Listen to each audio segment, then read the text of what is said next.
So let's have a look at the basics of mental health, okay? We need to learn who and what we are, our emotions, our control center, where does our programming come from, and what happens if we get the wrong information. Now, these are some of the basics. It sounds a bit more complicated than it is, but I'll walk you through it step by step, okay? So let's take a look at this next slide. Basics of being a human being. Has anyone ever taught us? Maybe we got some lessons when we were kids, but actually, let's look at what we are. We are social animals. We eat, we sleep, we breathe, feel, sense. We have sex, we procreate, we poop. We've got blood, we got sweat, we got tears, hair, eyes, noses, mouths. Okay, so we are a human being. We're an animal. And as you can see here, a group of friendly people having a laugh. And we are no different than this group of monkeys here. We're slightly bit more intelligent, but maybe that intelligence is steering us in the wrong way. Maybe that's what's happening. So let's have a look at the next slide here. Being an animal, we've got built-in emotional needs. Now I have a book out on this, which is the 7 primal human emotional needs, which you may check out on Audible.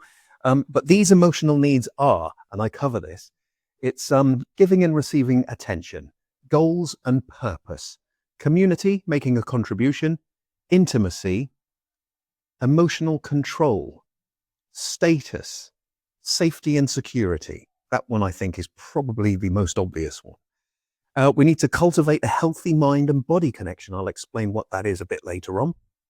And we also have an emotional need for creativity. That's to do with repressed emotions and being able to express them in a cathartic way. Okay, so we'll talk about that in a bit as well. Moving on to the next one. Because we're human beings, we're extremely creative.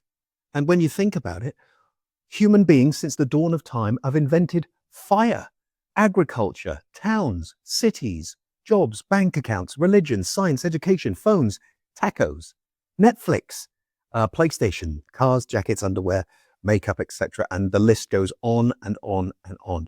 We are very, very creative. So what's the big difference between us and the animal kingdom? Well, you may have guessed it already. It's the brain, okay? And here there's a couple of pictures of various different representations of the brain. Some people see it as this like glimmering, conscious, creating organ.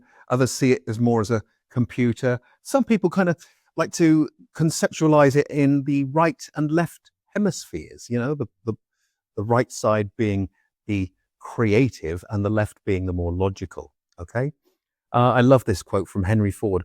Whether you think you can or you think you can't, you're right. I love it. It's just such a great quote. And it also shows how much our thinking controls our behaviors, our emotions, and where we head in life in general. So let's have a look at the next bit. Our heart pumps. This is all part of being a human being. We know this. Our heart pumps and our lungs, they breathe. And we breathe and our lungs take over when we're not thinking about it. But breathing we'll get onto a bit later on because that is to do with grounding. And what really happens there is you're centering yourself, okay? So if your mind starts to race, you can center yourself through actively taking control of your breathing, bringing the outside world in and then blowing it out. And it slowly starts to ground you to your present moment. We'll talk about that a bit later on. But our brain is the bit that thinks. And our brains process absolutely everything for us. They take in information about the world through our sight, our smell, our taste, touch, hearing. And then it kind of tells us where we are in the world.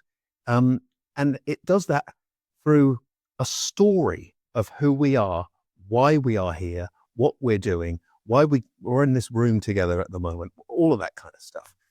So if you imagine the brain in a different way, this is conscious and the unconscious mind. Now, this goes back to Freud, who discovered this he kind of created the concept, and then Jung, he took it a bit further later on. So 95% of our being and the way you act, the way you are in the world is run by your subconscious mind. So if we're under pressure, if we're hungover, if we're stressed or hungry, etc., it's a bit more because it turns off our logical thinking mind. The subconscious mind is where all of our distorted by childhood experience habits, beliefs, and thoughts come from. So if you imagine this, everything that you learned when you were a child programs that subconscious mind, and then we act out that in the world. And then the small part of this iceberg, this is one of the most common ways to conceptualize conscious and unconscious minds, is the subconscious and the conscious. In the conscious mind, the small part, say the 5% part, you've got analysis. We can think about things. We can make decisions. We can do some logical thinking. That's where our short-term memory is and our willpower. And maybe some of you have tried to give up smoking or drinking or gambling or whatever it is, and you really want to do it, but for some reason you just can't. That's because you've got a small amount of conscious mind and a large amount of subconscious mind. And in the subconscious mind, this is where our automatic bodily functions function. You've also got where your beliefs come from, your creativity, your emotions, your habits, identity, imagination, intuition, all comes from this, the subconscious mind. Long-term memory, protective reactions, self-confidence, and our self-worth are all from the subconscious mind. So what does this mean? What does this actually mean for us when we're kind of talking about mental health? Well, understanding what our brains do helps. A bit of psychoeducation always helps.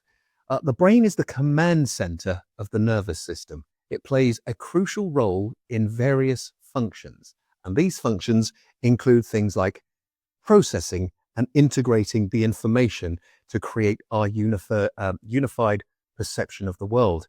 Our movement, our coordination, and controlling of our voluntary and involuntary movements throughout the body. Memory and learning, the brain stores and retrieves and makes memories. Learning, reasoning, and problem-solving abilities. It's all going on within the mind. Number 4, it's in red for a reason. Regulating our behavior and emotional experiences and responses. That's essential for managing our moods and our stress. Now, when you think about mental health, a lot of it is to do with emotional regulation, moods, stress, depression, anxiety, behavior. Okay, so we'll talk about that a bit later on. Language and communication. That's where, we hear things, they come into our mind, we can communicate. It's all done through the brain. And our autonomic functions, our heart rate, our breathing, digestion, cell regeneration, and, hormone production, hair growth, all of that kind of comes from the subconscious mind. You don't think about growing your hair and it happens. It just does it automatically. That's what happens within the subconscious mind. The brain is an incredible organ. It's got about 86 billion neurons, all firing in different patterns, which gives it almost like an infinite amount of possibilities of how it can respond and react. The brain is highly adaptable and capable of reorganizing itself in response to new experiences and learning. And it's a property known in the neurosciences as neuroplasticity. That's really where, say you have an experience and you create a path of that experience in your mind. Say it's like dominoes, click, click, click, click, click, like that. And then you run that path so often that it feels automatic and then you don't think about it. But then you have a new experience where the dominoes fall that way and then all of a sudden they change direction. And that is a neuron firing in a different direction, and that can change your experience. But to build a new habit, you have to repeat and repeat and repeat. And that's really what happens. But the neuroplasticity is a real property. And we use a lot of this within counseling, psychotherapy, when we're talking to people. These are the experiences that they have and why things change. So let's have a look at a new perspective on mental health next.